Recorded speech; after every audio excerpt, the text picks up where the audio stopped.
For centuries, Europe lived in the shadow of myths and rumors about the distant lands of Asia, a realm shrouded in mystery, where legends spoke of impossible riches, monstrous creatures, and empires beyond imagination. Then came Marco Polo, a Venetian explorer whose extraordinary journey ripped open the veil between these two worlds. Picture this: a young man setting off into the unknown, armed with nothing but curiosity, crossing deserts, scaling mountains, and navigating kingdoms so dazzling they defied belief.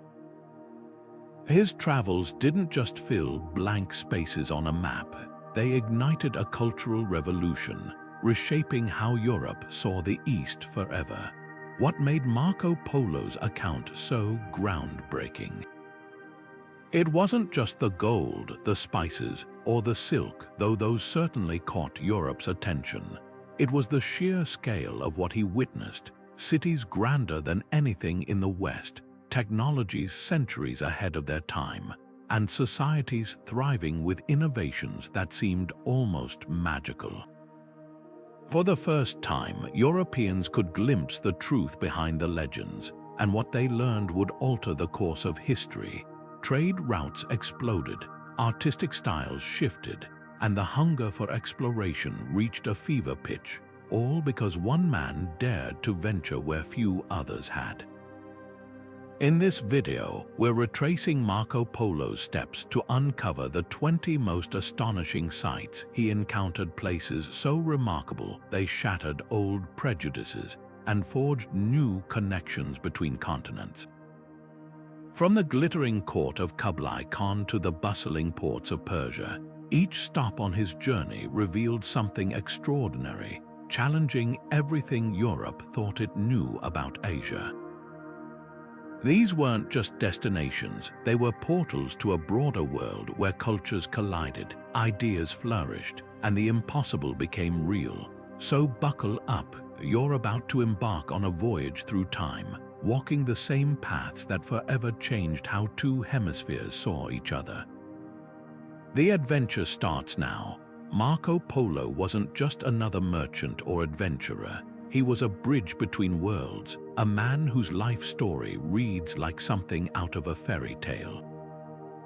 Born into a family of Venetian traders in the year 1254, he grew up surrounded by stories of distant lands. But unlike most, he didn't just listen to those tales, he lived them. At just 17 years old, he joined his father and uncle on an epic journey eastward, a trip that would stretch for 24 years and cover thousands of miles. Imagine setting off as a teenager, not knowing if you'd ever return home, only to return decades later with stories so incredible they sounded like fiction. His travels weren't just about distance, they were about discovery. While Europe was still emerging from the Middle Ages, Marco Polo found himself in the heart of the Mongol Empire, serving at the court of Kublai Khan himself. He wasn't just a visitor, he became a trusted envoy, a keen observer, and eventually the man who would bring Asia's secrets back to the West. His book, The Travels of Marco Polo, wasn't just a diary, it was a revelation. Pages filled with descriptions of paper money, gunpowder, and cities so vast they dwarfed anything in Europe. Yet for all its wonder, his account was met with skepticism. Some called him a liar, dismissing his stories as too fantastical to be true. But time proved him right. His writings didn't just inspire explorers like Christopher Columbus, they rewrote Europe's understanding of the world. Before Marco Polo, Asia was a land of rumors and shadows. After him, it became a place of endless possibility, setting the stage for centuries of trade, cultural exchange, and global connection. This was the power of one man's curiosity and the journeys that changed history. The Silk Road wasn't just a route, it was a living, breathing crossroads of civilization, where the world's greatest cultures collided and mingled under the vast Asian skies. For Marco Polo, stepping onto this ancient network of trade routes was like entering a portal to another universe. Picture caravans stretching as far as the eye could see, laden with silk from China, spices from India, glass from Venice, and gems from Persia, all moving to the rhythm of camel bells and merchant chatter. But the real treasure wasn't just the goods, it was the people. Along these dusty trails, Marco encountered Nestorian Christians, Muslim scholars, Buddhist monks, and Jewish traders, each sharing stories, beliefs, and knowledge that would forever broaden his view of the world. One of the most striking features of the Silk Road was the caravanserais fortified inns dotting the route like oases in the desert. These weren't just places to rest, they were melting pots of language, cuisine, and innovation. Imagine Marco, a young Venetian, sitting cross-legged on a Persian rug, sipping tea with a Mongol trader, while a Chinese merchant demonstrated the delicate art of porcelain making. Here he first heard whispers of Kublai Khan's court, of cities where streets were paved with marble and rivers bridged by arches of stone. These tales, once dismissed as travelers' fantasies, would soon become his reality. The Silk Road also introduced Marco to technologies that seemed like miracles to European eyes. Paper money, a concept unthinkable in gold-hoarding medieval Europe, flowed freely in the markets of Samarkand. Astrolabes and compasses, tools that would later revolutionize navigation, were already commonplace in the hands of Arab and Persian merchants. Even something as simple as a spinning wheel, a device that would take centuries to reach the West, was spinning silk and cotton in every roadside workshop. For Marco, these weren't just curiosities, they were glimpses into a world far more advanced than the one he'd left behind. Yet the road was far from easy. Bandits lurked in mountain passes, sandstorms swallowed entire caravans, and political upheavals could close routes overnight. Marco's journey was a testament to resilience, a slow unfurling of patience and adaptability. Every hardship, though, was outweighed by the staggering diversity. He witnessed a tapestry of humanity woven together by trade and curiosity. By the time he reached the heart of Asia, the Silk Road had already reshaped his mind, preparing him for the even greater wonders ahead. This wasn't just a path to the east, it was the first chapter in a story that would rewrite history. Constantinople wasn't just a city, it was a revelation. As Marco Polo stepped onto its cobbled streets for the first time, he found himself standing at the threshold between two worlds. The capital of the Byzantine Empire was unlike anything he'd seen in Venice. Towering above it all, the Hagia Sophia loomed like a monument to human ambition, its massive dome shimmering with gold mosaics that caught the sunlight. Inside, the air hummed with the chants of Greek Orthodox priests, while outside, the cries of Arab merchants haggling over spices blended with the clatter of Venetian coins on market stalls. This was where Europe and Asia shook hands, where silk met wool, where the cross and crescent shared the same skyline. For a young traveler like Marco, Constantinople was a masterclass in cultural fusion. The great palace complex sprawled with courtyards and throne rooms, its walls adorned with intricate mosaics depicting emperors and exotic beasts. But it was the city's markets that truly dazzled him. Warehouses stacked with amber from the Baltic, pearls from the Persian Gulf, and bolts of Chinese silk so fine they could slip through a ring. Here, he learned the art of bargaining from Armenian traders, sampled sherbet cooled with snow from Anatolian mountains, and heard his first fragments of Mongol dialects spoken by merchants from the Golden Horde. Every corner whispered hints of the vast, interconnected world waiting beyond the Black Sea. What struck Marco most wasn't just the wealth, it was the sheer ingenuity. Constantinople's underground cisterns, with their forest of marble columns holding up vaulted ceilings, showcased engineering prowess that dwarfed Europe's crude aqueducts. The Theodosian walls, a triple-layered fortress stretching for miles, stood as a defiant answer to any invader's ambition. Even something as mundane as street lighting, a rarity in medieval Europe, was commonplace here, with oil lamps flickering along broad avenues long after sunset. These weren't just conveniences, they were proof of a civilization operating on a different scale. Yet beneath the glitter, tensions simmered. The Fourth Crusade had left scars, and Venetian merchants like Marco's family were both resented and relied upon. The Byzantines clung to their fading glory, even as Turkish armies gathered in the east.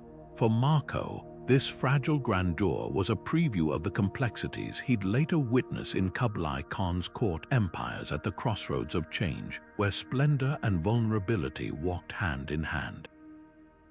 Constantinople didn't just prepare him for Asia, it rewired his understanding of what a city, a culture, even a civilization could be.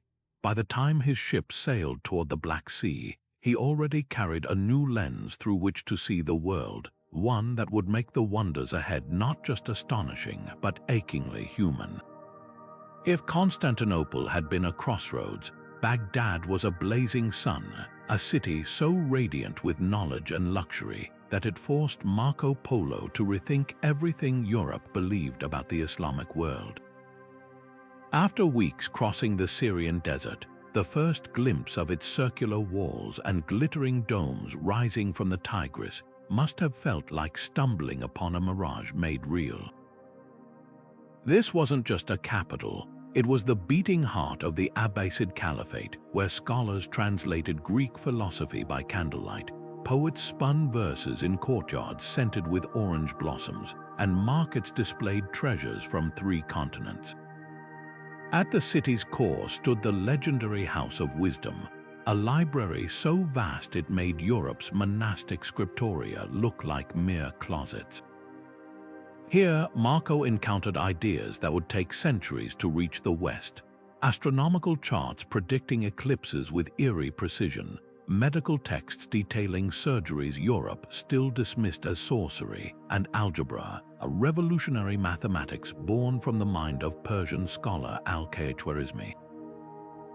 For a Venetian raised on tales of Saracen barbarians, the shock was profound. How could a people Europe feared as invaders be the same ones preserving Aristotle's works, perfecting the astrolabe, and mapping the stars with uncanny accuracy? The city's grandeur extended beyond its libraries. Baghdad's canals, engineered with Roman-like precision, turned the arid landscape into a garden. Public baths boasted intricate tilework and heated floors, while hospitals divided patients by illness, a concept foreign to Europe's chaotic infirmaries. Even the postal system, with its network of swift riders and way stations, put medieval Europe's messenger networks to shame. Marco noted how merchants settled debts using handwritten checks, a system of credit far more sophisticated than the chests of coins lugged between European market towns.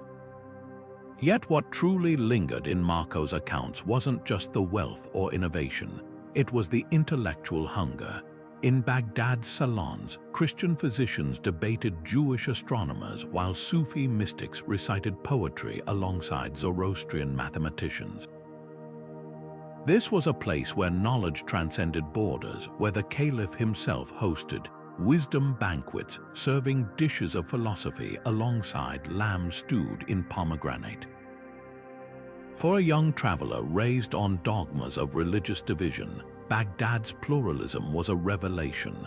The city didn't just challenge Europe's prejudices, it offered a vision of what humanity could achieve when curiosity triumphed over fear. By the time Marco's caravan departed for Persia, one truth was seared into his memory. The East wasn't just equal to the West, it was leading it.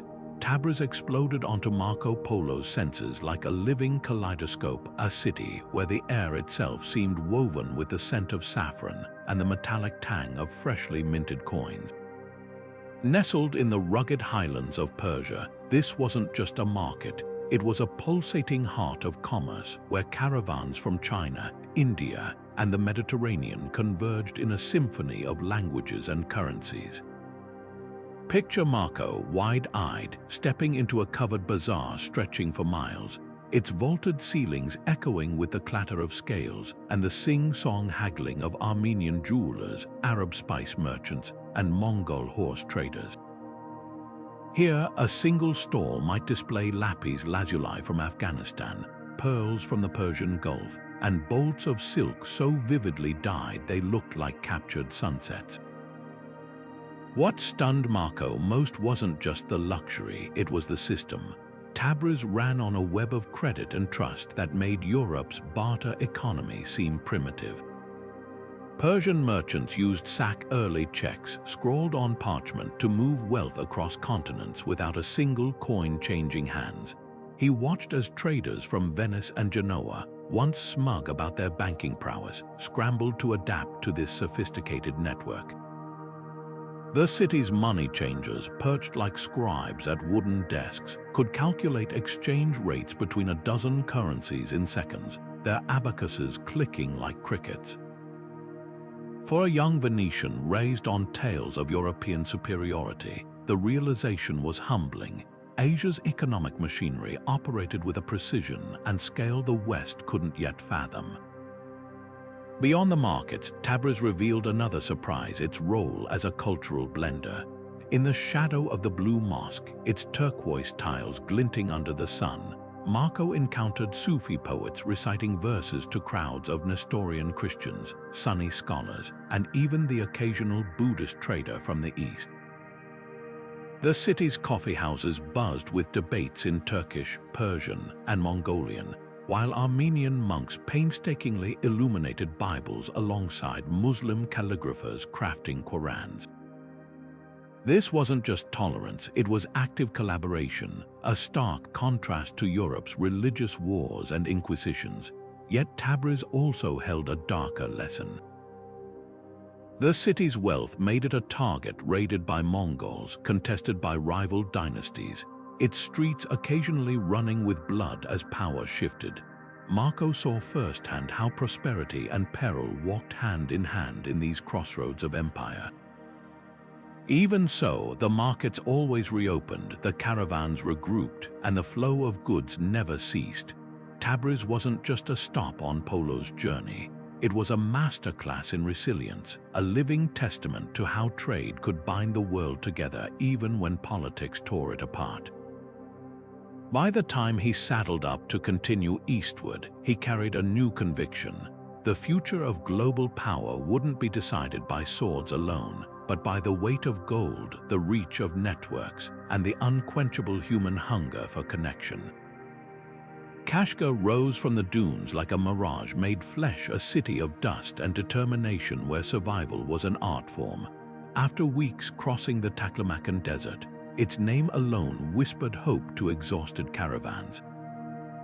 Marco Polo arrived to find a metropolis built on grit, where every drop of water was hoarded like gold and every scrap of shade treated as sacred. The air hummed with the sounds of grinding millstones and haggling traders, while the scent of roasting lamb and baking naan bread cut through the dry desert wind. This wasn't just a stopover, it was a masterclass in human ingenuity. What stunned Marco most was Kashgar's underground secret, the Karakoram system. Thousands of miles of hidden tunnels, some dug centuries before his arrival, funneled meltwater from distant mountains through gravity alone. While European cities relied on exposed aqueducts vulnerable to siege and drought, Kashgar's water flowed silently beneath the streets, sustaining orchards of pomegranates and apricots that bloomed defiantly against the desert's edge. Farmers tended these hidden channels like priests, passing down their maintenance through generations. For a Venetian accustomed to canals, this was engineering turned poetry, a testament to how civilizations could thrive even in nature's harshest classrooms. The markets pulsed with a rhythm unique to crossroads cultures. Uyghur rug makers wove vibrant patterns inspired by Tibetan clouds and Persian vines, while Mongolian herders bartered sheepskins for Indian spices. Marco noted how Kashgar's money changers, experts in a dizzying array of currencies, used carved wooden tallies instead of written contracts, their trust sealed with handshakes and shared cups of salted butter tea. Even the city's famed Sunday livestock market, where thousands of sheep and Bactrian camels changed hands under the watchful eyes of Kyrgyz traders, operated on a code of honor older than any ledger. Yet Kashgar's true magic lay in its role as a cultural alchemist. In its shadowed tea houses, Buddhist monks debated with Sufi mystics over steaming bowls of samsa pastries. Marco heard tales of Nestorian Christian merchants who'd married local women, their children fluent in 4 languages before adulthood. The city's great mosque, with its yellow brick minaret towering over the square, stood just streets away from Zoroastrian fire temples, a proximity unthinkable in Europe's fractured religious landscape. Leaving Kashgar, Marco carried more than just replenished supplies. He took with him a revelation. Civilization wasn't defined by grand cathedrals or marble palaces, but by the quiet tenacity of people who turned sand into sustenance, strangers into neighbors, and barren land into a beacon for the world. The desert had taught him what no textbook could, that survival at its heart was an act of imagination. Samarkand didn't just greet Marco Polo, it dazzled him.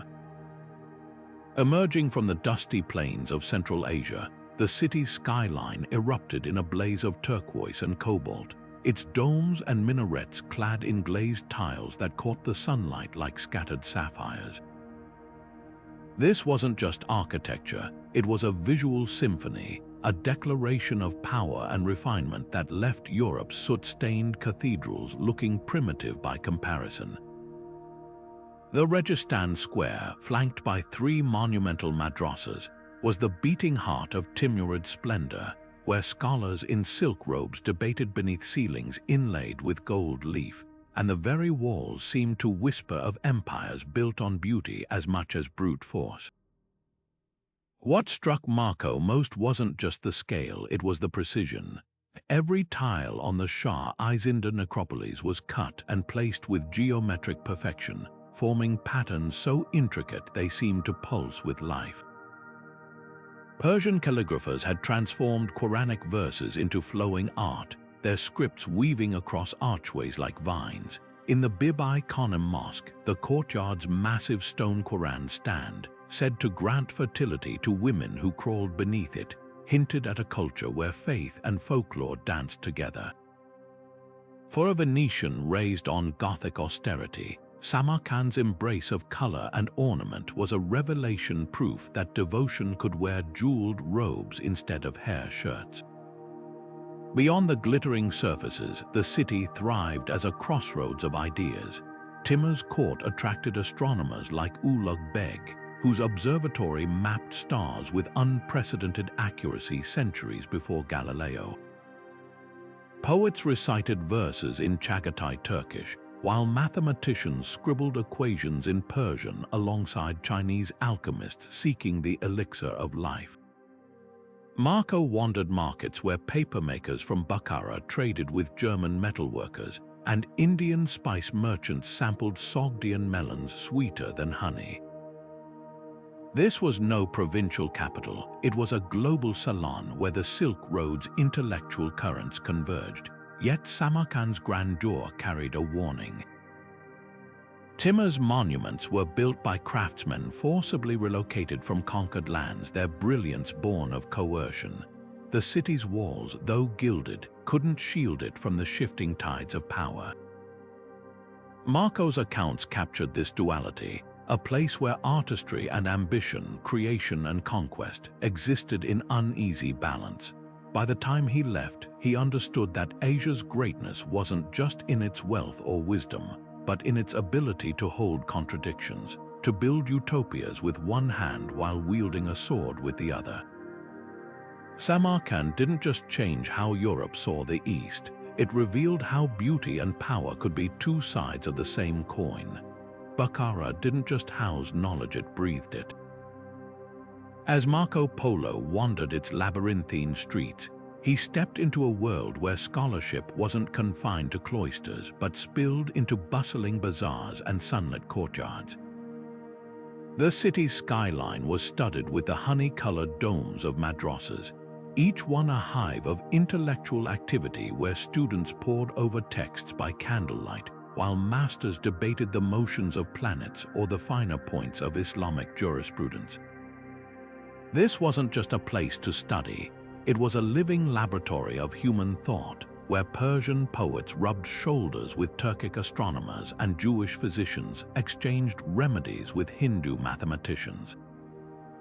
For a European raised on tales of the East's supposed barbarism, Bukhara was a thunderbolt of revelation, proof that the Silk Road carried not just silks and spices, but ideas that could reshape the world. What set Bukhara apart was its obsession with preservation. While Europe's monasteries guarded a handful of classical texts, Bukhara's libraries overflowed with manuscripts painstakingly copied by armies of scribes. Marco gaped at volumes of Avicenna's medical canon, their margins crammed with annotations in a dozen languages, and astronomical treatises so precise they predicted lunar eclipses down to the minute. In the shadow of the Kalyon minaret, its baked brick tower soaring like a beacon above the city, he encountered scholars using astrolabes to calculate prayer times, a marriage of faith and science that defied Europe's rigid divisions between religion and reason. The city's crowning jewel, the Samarkand Mausoleum, wasn't just an architectural marvel. Its very bricks were arranged in intricate patterns symbolizing the union of earthly knowledge and divine wisdom. Yet Bukhara's genius lay in its accessibility. Unlike Europe's knowledge locked away in Latin and guarded by clergy, here learning was a communal pursuit.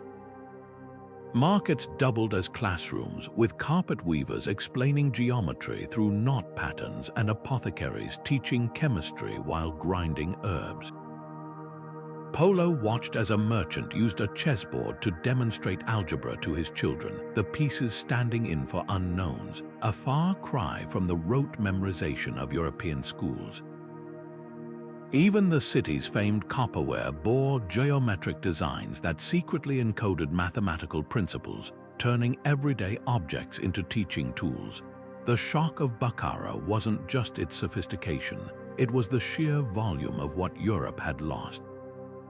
As Marco handled Arabic translations of Aristotle that had vanished from the West, or leafed through Persian commentaries on Greek medicine, he realized a bitter truth: the Dark Ages had been darker in Christendom than under Islam's golden glow.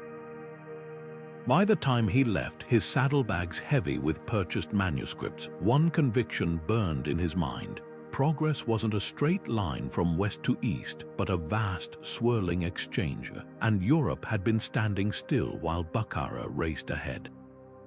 The city didn't just change his perception of Asia, it shattered the very foundation of European intellectual arrogance.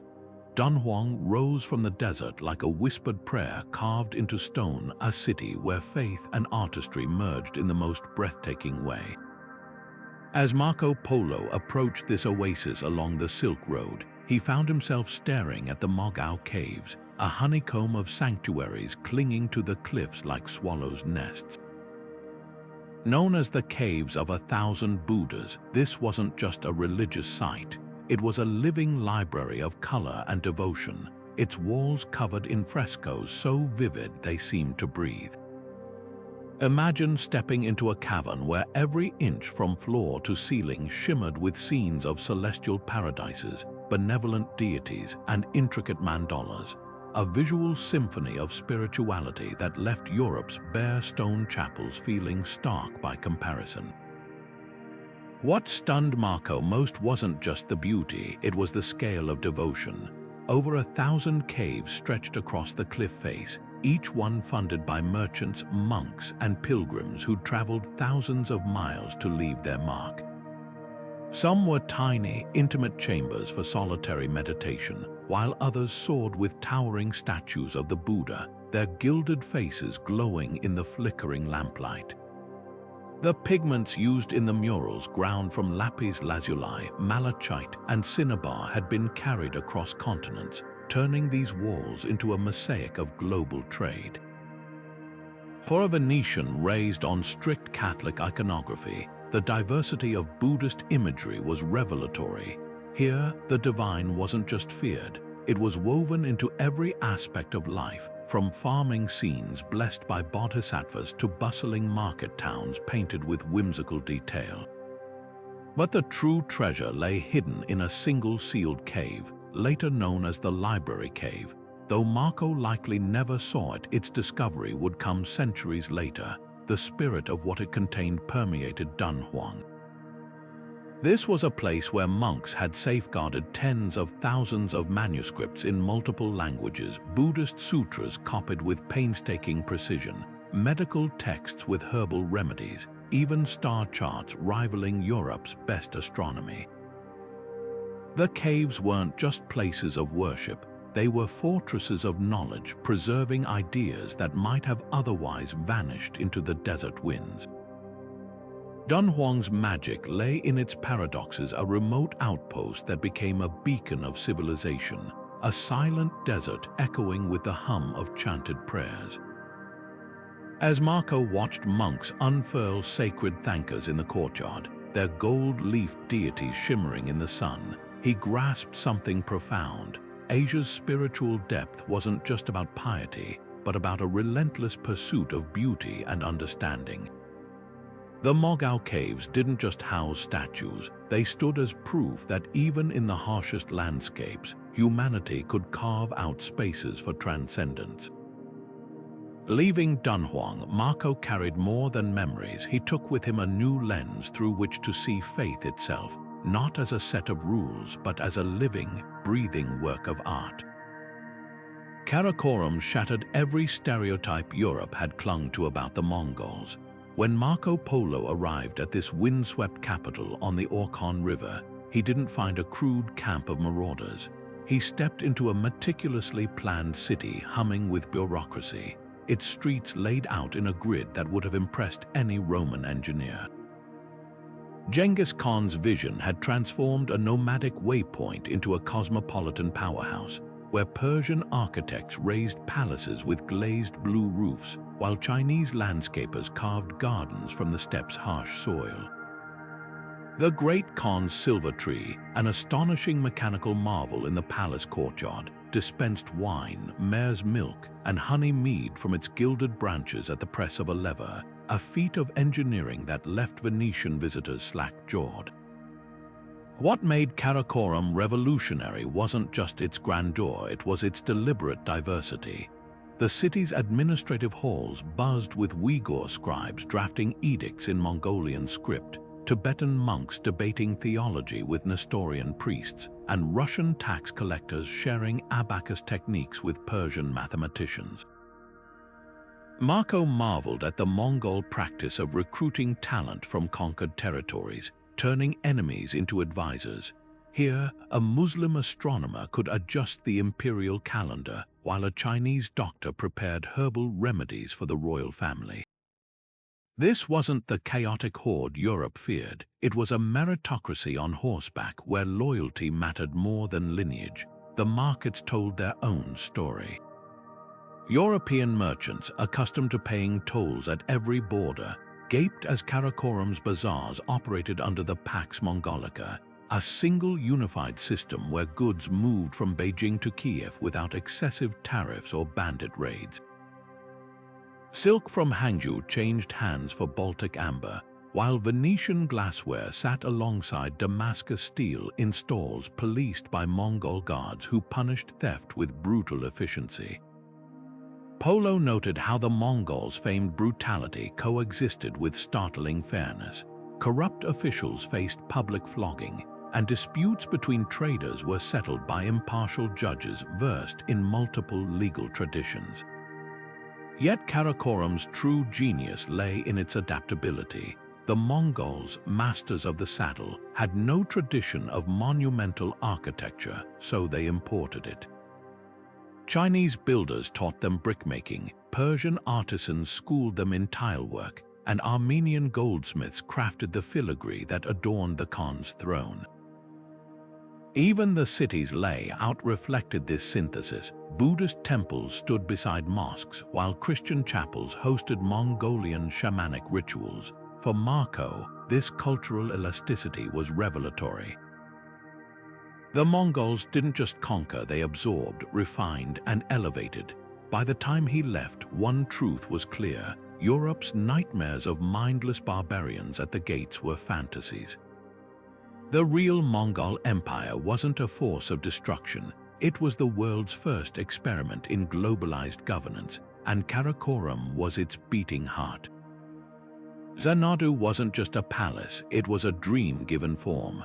After months of crossing windswept steppes, Marco Polo crested a hill to behold Kublai Khan's summer capital, its marble pavilions shimmering like scattered pearls across an emerald landscape. The Mongols called it Hangju, the upper capital, but to European ears it would forever be Xanadu, a name so laden with mystique that centuries later, poets would still chase its echo. Here, the conquerors of the world came to unwind, trading their leather saddles for silk robes and turning warfare into an art of leisure. The scale alone defied belief. Walls enclosed hunting grounds vast enough to hold entire European towns, where cheetahs from India and gyrfalcons from the Arctic soared after prey. Artificial lakes mirrored the sky, their surfaces ruffled by swans imported from distant lands. Polo described gardens where rare flowers bloomed in perfect rotation, tended by battalions of gardeners who could make winter itself obey the Khan's whims. At the heart of it all stood the Moonlight Palace, its columns carved from single blocks of nephrite jade, where Kublai hosted moonlit banquets under pavilions gilded with gold leaf so thin it trembled in the breeze. What made Xanadu revolutionary wasn't just its luxury, it was its deliberate fusion of cultures. The palace architecture blended Chinese symmetry with Persian arches, while Mongol felt tents stood proudly beside manicured Confucian courtyards. Polo watched as Tibetan lamas chanted alongside Taoist alchemists, and Muslim astronomers adjusted their celestial maps under the same roof where shamanic rituals were performed. This wasn't just a retreat, it was a theater of empire where Kublai demonstrated his mastery over both nature and nations. Even the famed hunting expeditions were diplomatic performances, foreign envoys invited to witness the Khan's prowess, then showered with gifts of sable furs and pearls to carry home. Yet Xanadu's true genius lay in its illusions. Artificial streams murmured through groves of transplanted trees, their courses changed daily to surprise guests. Mechanical animals, dragons that spewed perfume, lions that roared through hidden bellows, dazzled visitors with what seemed like magic. Polo recounted banquet tables that descended through floors, reappearing laden with dishes from every corner of the empire. Shark's fin soup from the southern coasts, mutton stewed with Central Asian cumin, even frozen mare's milk desserts carried by relay riders from the northern plains. Every detail whispered the same message. Here, even the impossible bowed to the Khan's command. When Polo's account reached Europe, Xanadu became the ultimate symbol of Oriental splendor, a place where reality outshone fantasy.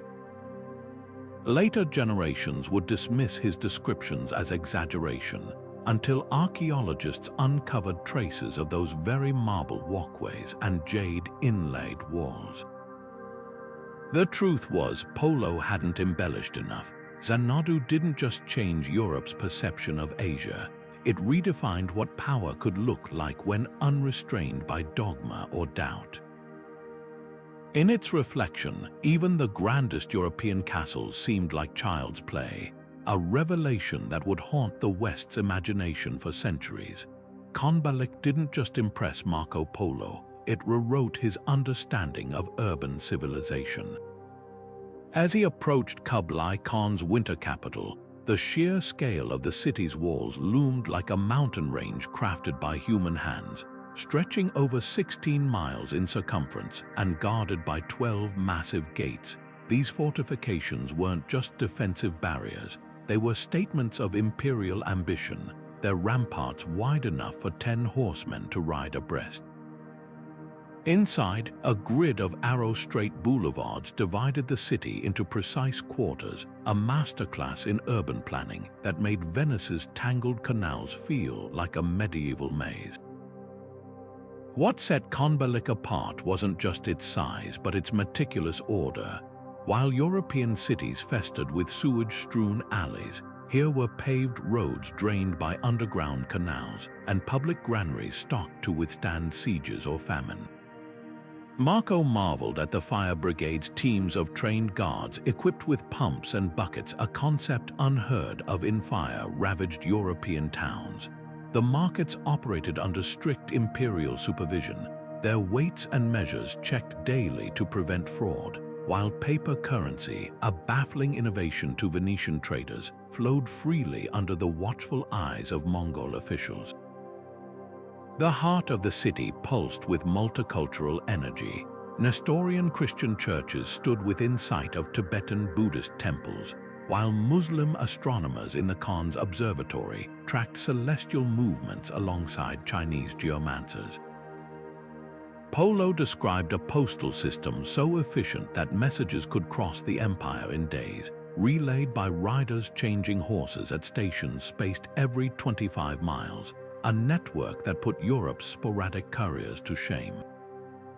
Even the royal palace's walls were lined with exotic furs and gold-threaded tapestries, its floors heated by an ingenious system of underground pipes circulating warm air during frigid winters.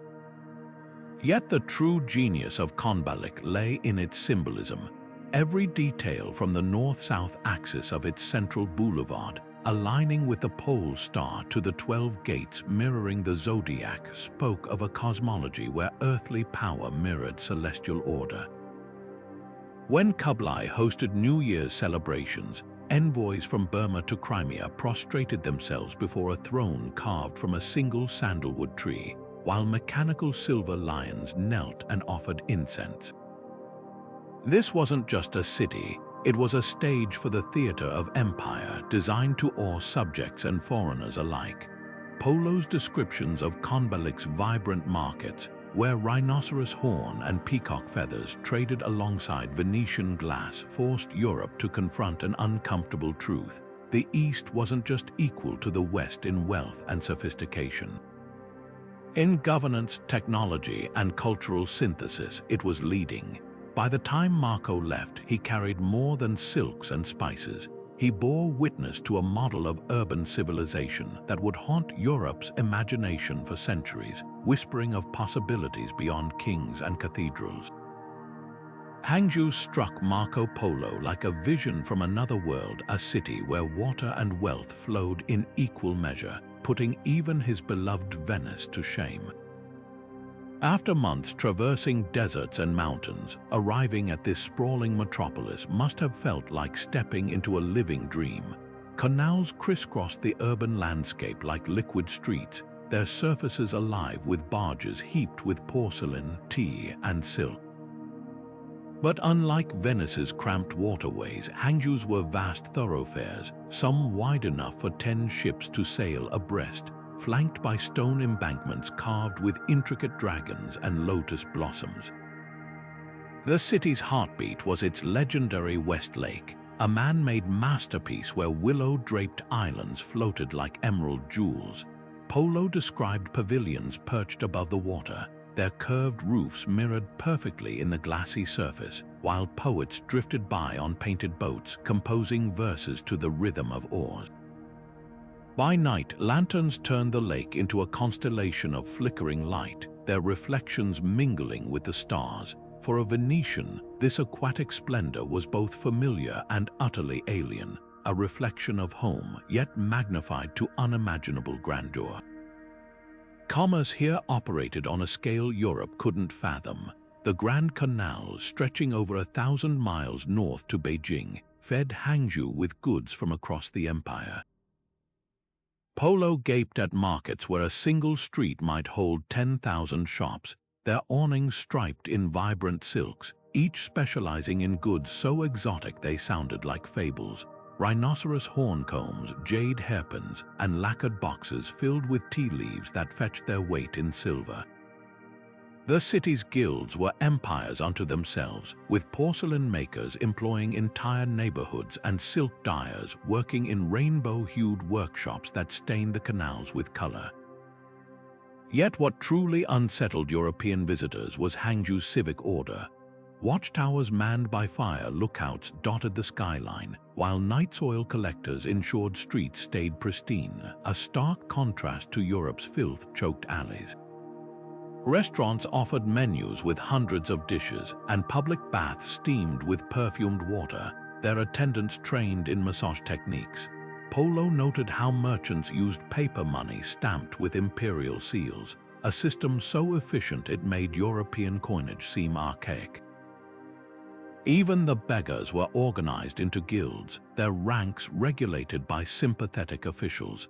Hangju's greatest revelation was its people's quality of life. Scholars strolled through bamboo groves with pet crickets in gilded cages, while artisans practiced calligraphy on floating pavilions. Polo wrote of fireworks that painted the night sky with chrysanthemums of light, and of libraries where rare books could be borrowed for a small fee. This wasn't just prosperity, it was a refined urban culture that made Europe's castles and cathedrals feel like blunt instruments of power. By the time he left, one truth was inescapable. If this was what China's cities could achieve, then Europe wasn't just behind, it was playing an entirely different game. Hangju didn't just defy expectations, it redefined what a city could be. Kwanju didn't just bustle, it roared.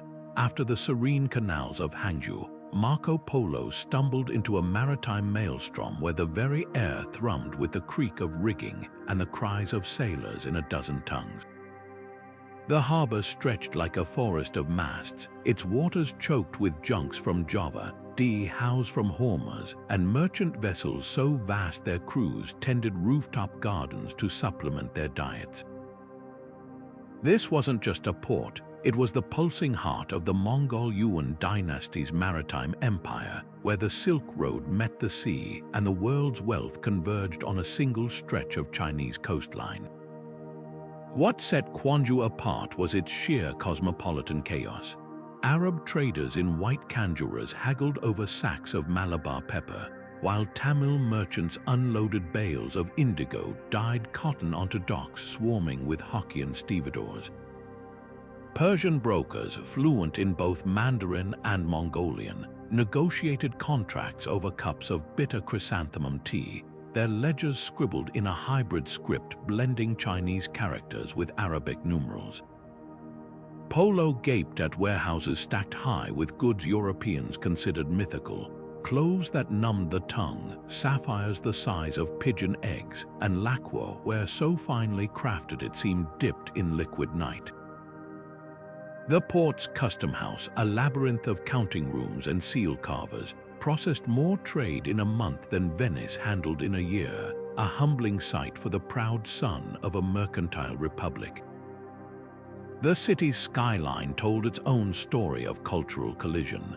Minaret-like pagodas rose beside Taoist temples, their curved eaves adorned with ceramic figures of dragons and phoenixes. The Qingjing Mosque, built by Arab merchants centuries before Polo's arrival, stood as a silent testament to Kwanju's role as a bridge between civilizations. Even the local cuisine reflected this fusion, bowls of savory noodle soup topped with Middle Eastern saffron, and sesame cakes stuffed with dates from Basra. For a European raised on tales of monolithic Christendom, this easy coexistence of faiths and flavors was nothing short of revolutionary. Yet Kwanju's true marvel was its nautical technology. Polo documented shipyards where craftsmen built junks using techniques Europe wouldn't adopt for centuries: watertight bulkheads, magnetic compasses mounted in gimbals, and sails that could pivot to catch the wind from any direction.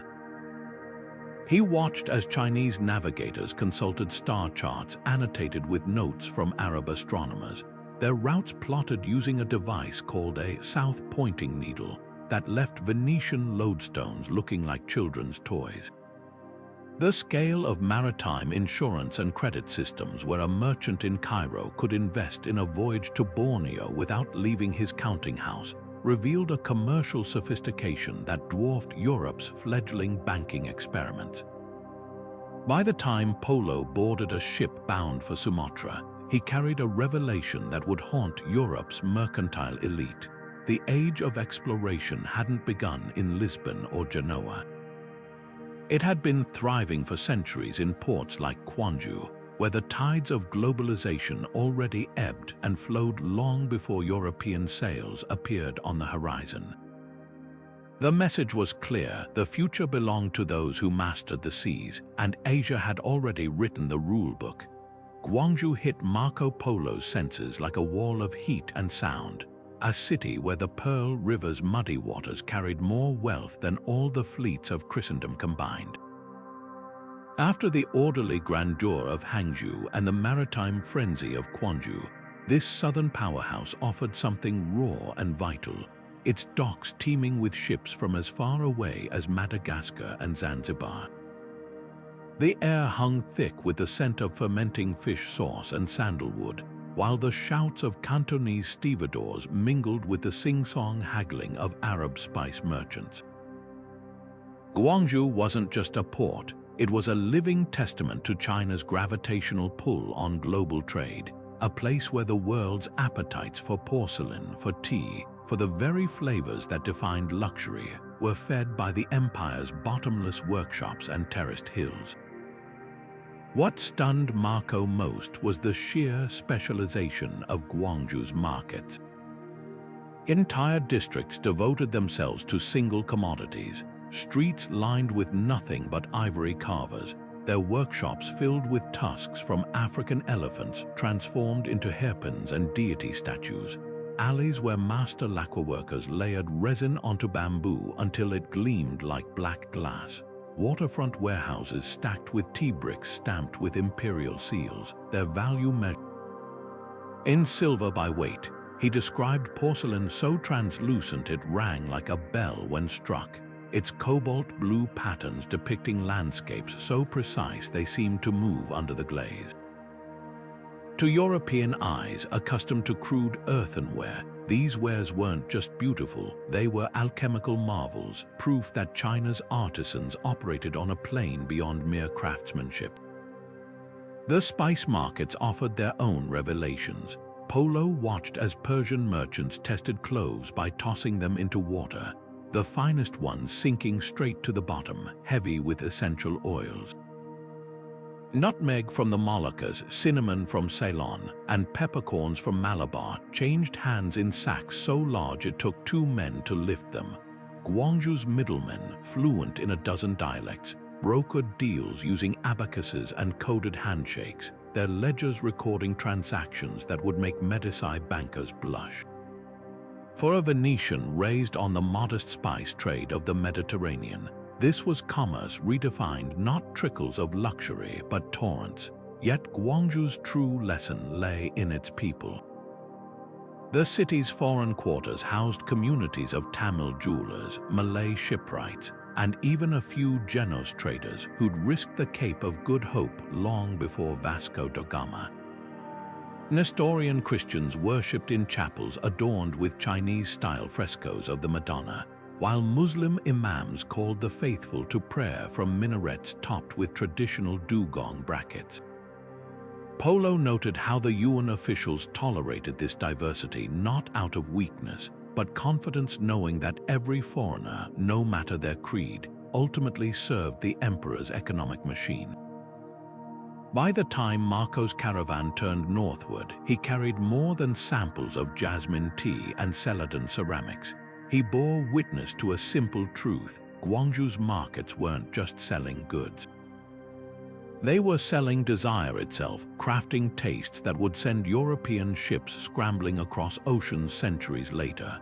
the porcelain that graced Medici tables, the pepper that seasoned Tudor feasts, all of it flowed from this humid, chaotic delta where China's empire met the world's hunger. The city didn't just trade commodities, it planted dreams, and Marco Polo became their most eloquent messenger. Pagan unfolded before Marco Polo like a dream carved in brick and gold, a city where the skyline wasn't dominated by castles or cathedrals, but by the graceful spires of countless temples stretching to the horizon. After months traversing the Mongol Empire's stark landscapes, stepping into this verdant plain along the Irrawaddy River felt like entering a sacred dreamscape. Thousands of stupas, their bell-shaped forms glinting with white plaster and gilt, rose from the earth like offerings to the heavens.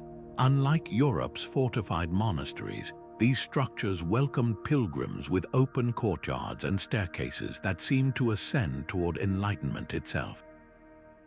For a Venetian raised amid the claustrophobic piety of medieval Christianity, pagan spiritual vastness was nothing short of revelatory, a proof that devotion could flourish without the shadow of the Inquisition's fear.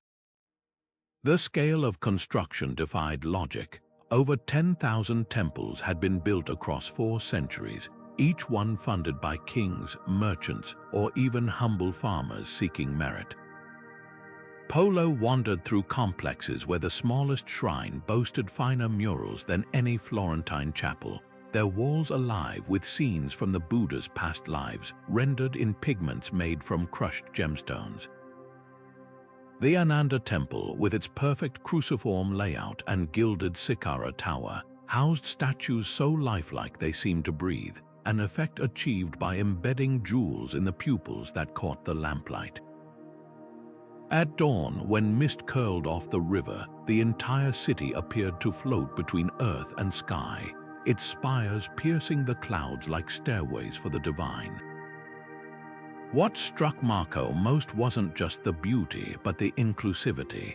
Unlike Europe's cathedrals reserved for the ordained elite, pagans' temples pulsed with lay worshippers.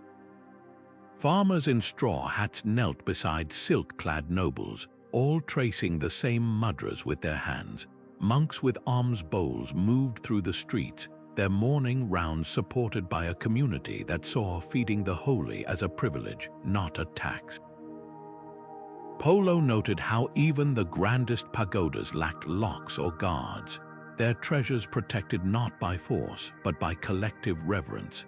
This was a spirituality woven into daily life, where market vendors paused to chant sutras and children learned geometry by drawing mandalas in the sand.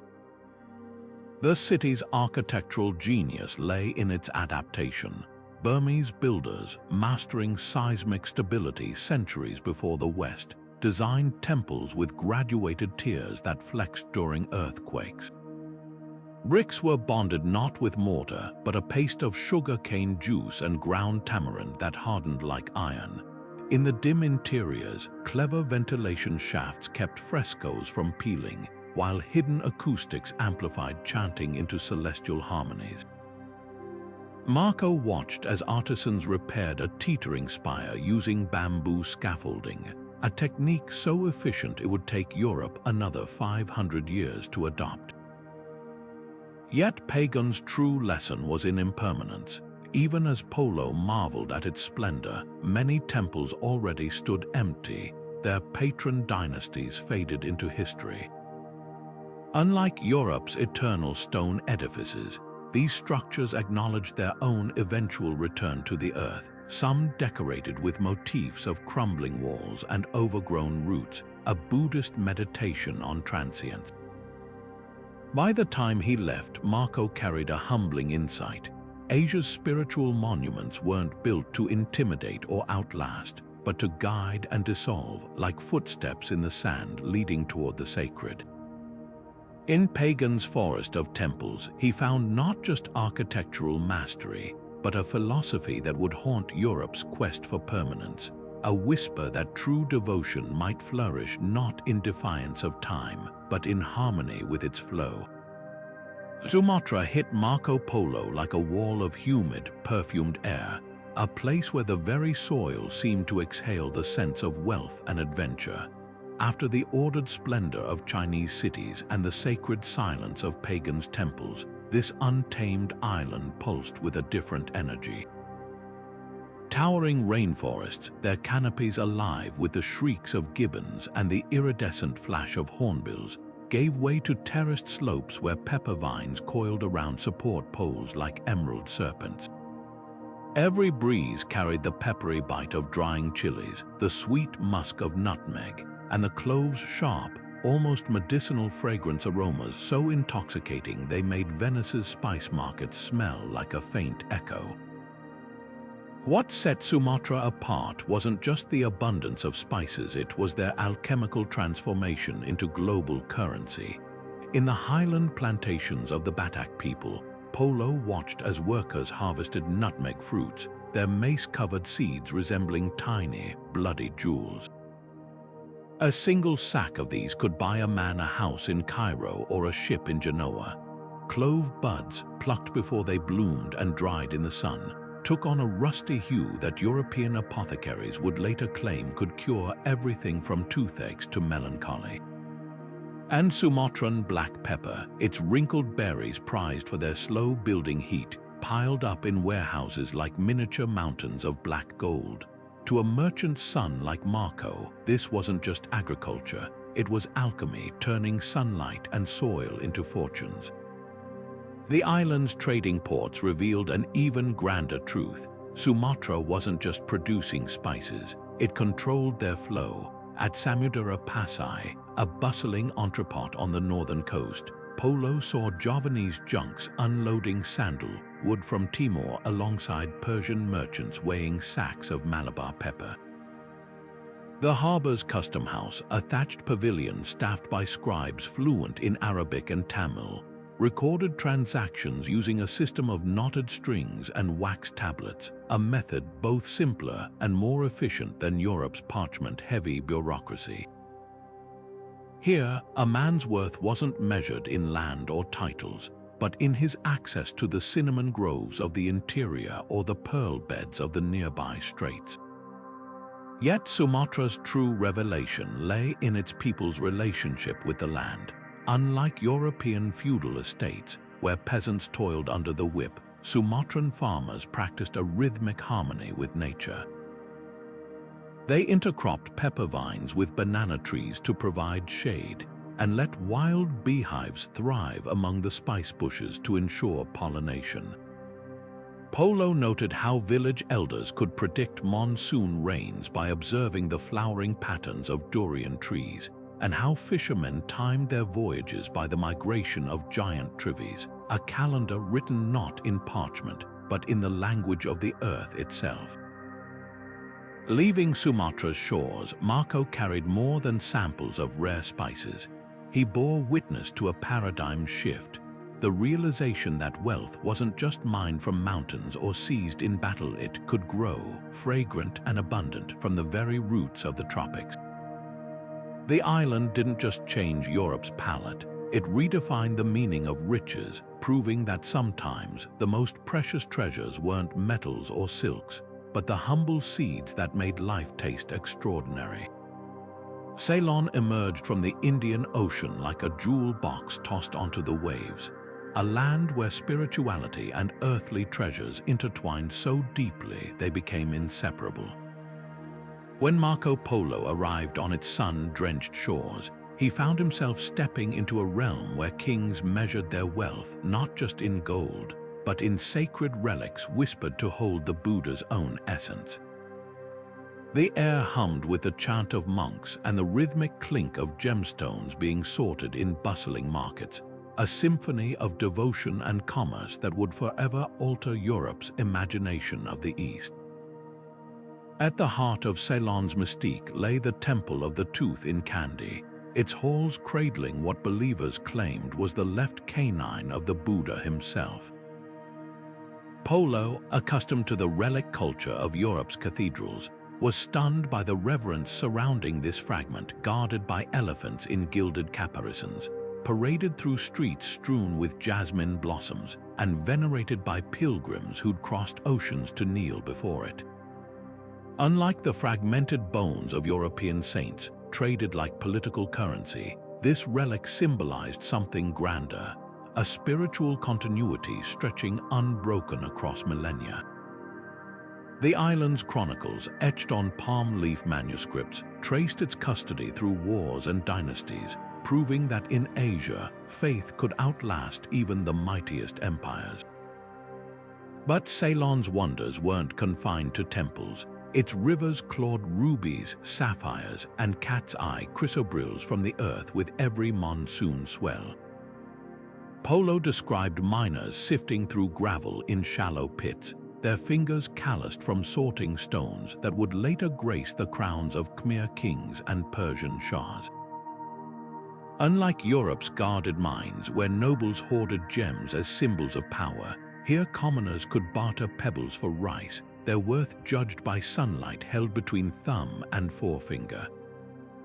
The island's legendary serendipity, a term born from its Arabic name, serendip, became synonymous with accidental discovery, a concept that would later inspire European explorers to embrace the unexpected.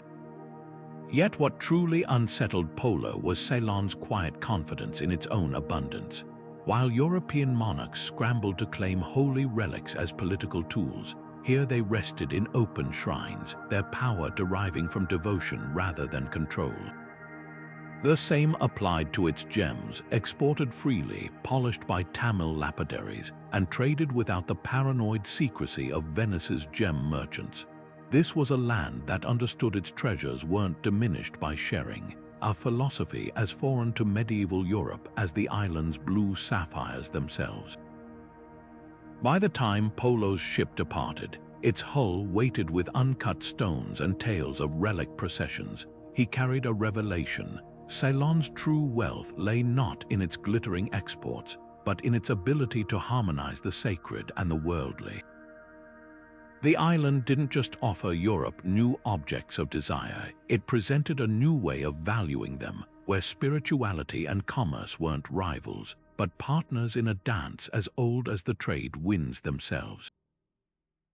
Hormuz gleamed like a mirage on the Persian Gulf's turquoise waters, a city built not on land, but on the iridescent dreams of divers who braved the depths for nature's most perfect jewels.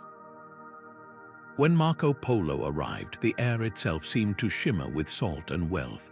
The docks piled high with mother-of-pearl and sacks of loose pearls sorted by size, luster, and the elusive orient that made them glow like captured moonlight.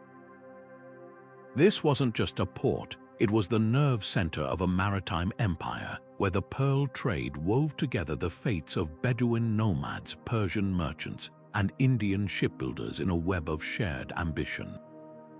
What set Hormuz apart was its mastery of an industry Europe barely understood. Unlike mined gems, pearls were living treasures, plucked from oyster beds where the Gulf's warm currents nurtured them into perfection.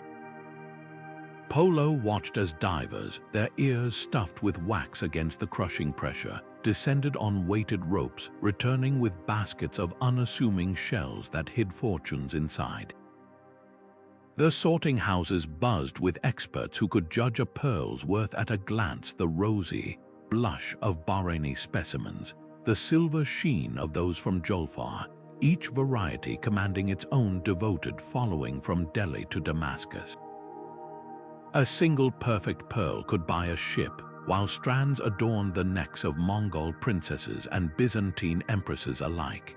Yet Hormuz's true genius lay in its role as a global crossroads. Perched at the mouth of the Persian Gulf, it controlled access to the Tigris and Euphrates trade routes, while serving as a gateway to the Indian Ocean. Polo described warehouses stacked with goods that had passed through a dozen hands, bolts of Cambay cotton destined for Cairo, jars of Amoni frankincense bound for European cathedrals, and crates of Chinese porcelain repacked here for their final journey west. The harbor bristled with lateen sails from as far as Malacca and Zanzibar, their crews speaking a pidgin tongue as colorful as the coral reefs that surrounded the island. The city's cosmopolitan pulse was undeniable. Arab pearl merchants sipped sherbet with Venetian factors in shaded courtyards, while Armenian bankers brokered loans using a system of handwritten hundis that stretched from Constantinople to Canton. Polo noted how Hormuz's rulers, though nominally vassals of the Mongol Ilkhanate, operated with shrewd autonomy, taxing trade just enough to enrich themselves without strangling the golden goose. Their navy, a fleet of sleek baglers armed with Greek fire, patrolled the straits, ensuring that every vessel paid its dues. Leaving Hormuz's perfumed breezes behind, Marco carried more than a pouch of Baroque pearls. He bore witness to a truth that would haunt European merchants for centuries. The East's wealth wasn't just in its silks or spices, but in its networks. Here, in this sun-baked archipelago of coral and commerce, the world's economies converged like pearls on a string, each one valuable alone, but priceless when threaded together. Hormuz didn't just trade gems, it revealed the very anatomy of globalization, proving that the sea's real treasures weren't found in its depths, but in the connections it made possible. Trebizond clung to the edge of the Black Sea like a jewel about to slip into the waves, a city suspended between memory and reality, where Byzantine grandeur met the rugged vitality of the East. By the time Marco Polo arrived on his return journey, this last outpost of a fading empire stood defiant against the tides of history, its marble palaces and frescoed churches whispering of a world that once stretched from Italy to Syria. The air carried the salt tang of the sea, mingled with the scent of wax candles from Greek Orthodox monasteries, while the shouts of Genos merchants bargaining over Pontic wine blended with the rhythmic chants of Armenian traders leading camel caravans inland. Here, on this narrow strip of land wedged between mountains and water, Polo found a living museum of cultural fusion, one final lesson in how civilizations adapt to survive. What made Trebizond extraordinary wasn't just its resilience, but its reinvention. While Constantinople faltered under Latin crusaders and looming Ottoman threats, this remote enclave thrived by embracing its hybrid identity.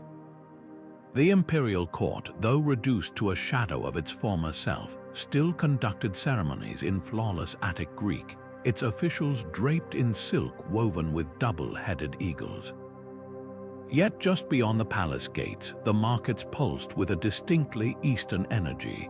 Persian astrologers cast horoscopes for Turkoman chieftains, while Georgian goldsmiths crafted reliquaries adorned with both crosses and Islamic arabesque. Polo noted how Trebizond's rulers, the Komnenos dynasty, had mastered the art of diplomatic tightrope walking, paying tribute to Mongol overlords while secretly funding rebellions against them, all while maintaining trade ties with Venice and Cairo. The city's architecture mirrored this duality. The Hagia Sophia of Trebizond, though smaller than its namesake in Constantinople, dazzled with frescoes depicting biblical scenes alongside Seljuk-style geometric borders, a visual dialogue between faiths. In the backstreets, Lycian stonemasons incorporated Seljuk star patterns into Byzantine arches, while local cooks fused Greek olive oil with Anatolian spices to create dishes unlike anything Polo had tasted elsewhere. Even the language of the streets was a tapestry, Pontic Greek peppered with Turkish loanwords, shouted by fishermen whose ancestors had once supplied the imperial navy. Yet Trebizond's true lesson lay in its fragility. The city's walls, though formidable, couldn't hide the cracks in its facade. Polo observed how Venetian merchants stockpiled emergency exits, their warehouses conspicuously light, their ships always half-provisioned. The scholars in the Peribaltos monastery still copied ancient texts, but their hands trembled as they worked, aware that their library might soon be the last of its kind.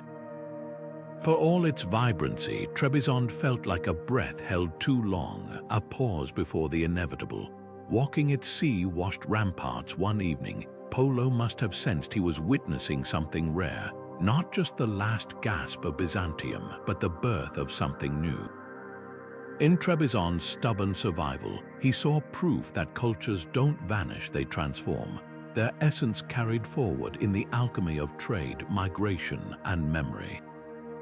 The city didn't just bridge Europe and Asia, it offered a glimpse of how endings could become beginnings and how even the mightiest empires live on, not in stone, but in the quiet persistence of everyday people who refuse to let the light go out.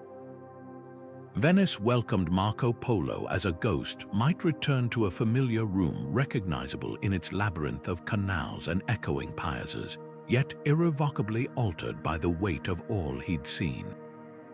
After 24 years traversing empires that dwarfed Europe's grandest kingdoms, the once bustling Rialto market now felt provincial, its merchants haggling over bolts of Flemish wool while Polo's mind echoed with memories of Kwanju's harbor, where ships carried cargo worth entire Venetian fortunes. The spices that once dazzled his fellow citizens, pepper measured in precious pinches, now seemed laughably scarce compared to the mountains of cloves and nutmeg he'd witnessed in Sumatra's warehouses.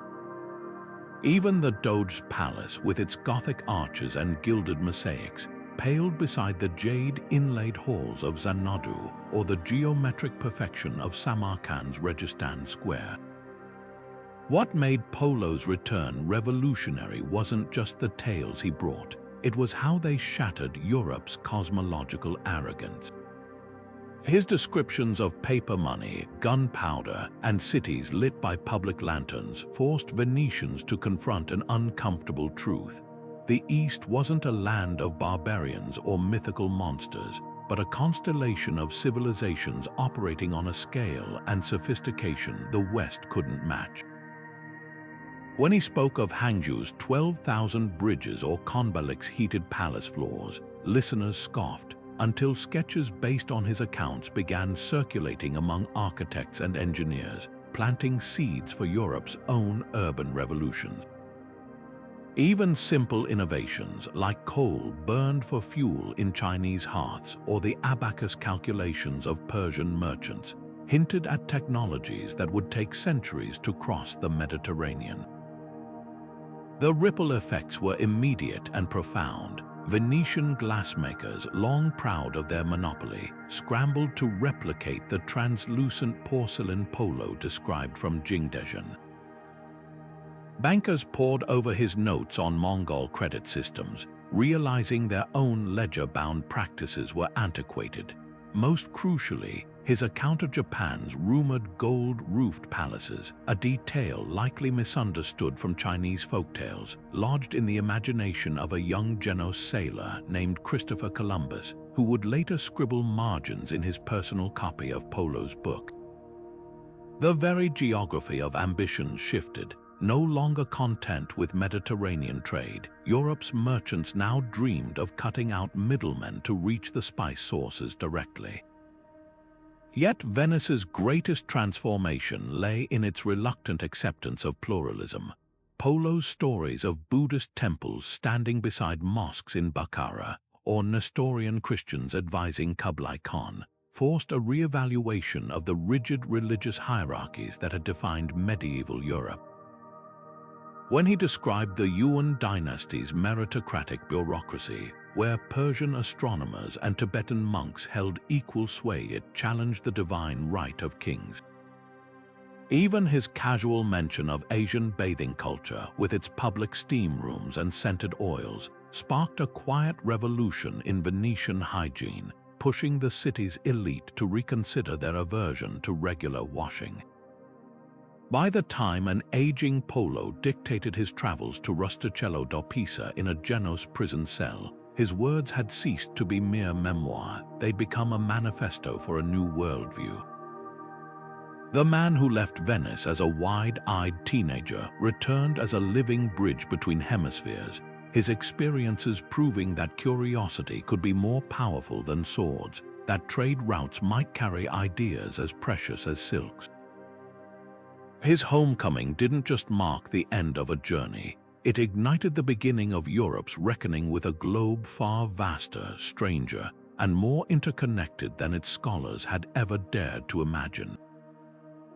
Venice, once the queen of the Adriatic, now stood humbled and electrified by the revelation that it was just one star in a much brighter firmament. Marco Polo's travels didn't just redraw maps, they rewired imaginations.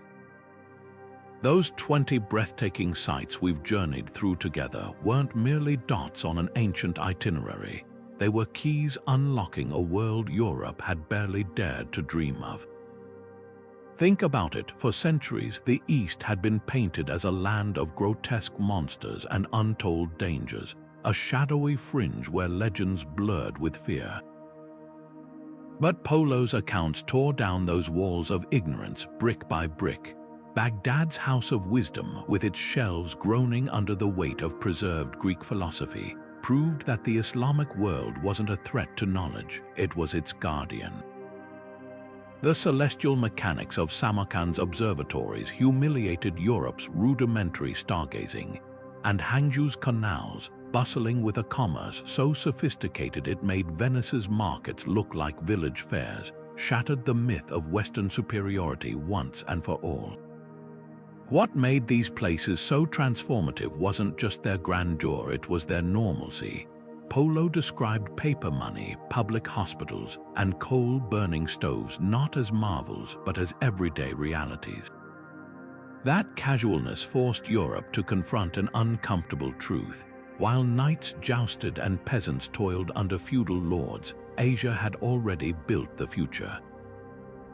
The Yuan dynasty's meritocratic bureaucracy, pagans' harmonious blend of spirituality and daily life, even Hormuz's pearl divers with their intricate trade networks, all of it whispered the same lesson: progress wasn't a European invention. It was a global conversation, and the East had been speaking its most eloquent lines for centuries. Yet Polo's greatest legacy wasn't just correcting misconceptions, it was igniting curiosity. His tales of Xanadu's mechanical wonders and Kwanju's shipyards didn't just fill gaps in understanding, they created hungers. Those descriptions of spices piled high in Sumatra's warehouses, of Ceylon's sapphires glittering like captive stars, lit a fire under Europe's complacency. Suddenly, the unknown wasn't something to fear, it was something to chase. You can draw a straight line from Polo's weathered travelogue to the sails of Columbus, the calculations of Mercator, and the restless ambition of the age of exploration. His words didn't just inform, they inspired. So as we close this chapter, remember, history isn't just about places or dates, it's about perspective. Marco Polo's journey reminds us that breakthroughs don't always come from laboratories or battlefields. Sometimes they're born from the simple act of paying attention, of daring to see the world through fresh eyes. Whether it was the Kharez systems of Kashgar defying the desert or the multicultural hum of Tabriz's bazaars, each stop on his route whispered the same truth: humanity thrives where minds stay open. If this voyage through Polo's world sparked your curiosity, let us know which discovery left you awestruck. Was it the celestial mechanics of Samarkand, or perhaps the bureaucratic brilliance of Khanbaliq? Drop your thoughts below, and don't forget to follow for more journeys that reshape how we see our shared past. After all, the greatest explorations don't just cross mountains, they bridge worldviews. Until next time, keep wondering, keep questioning, and above all, keep exploring.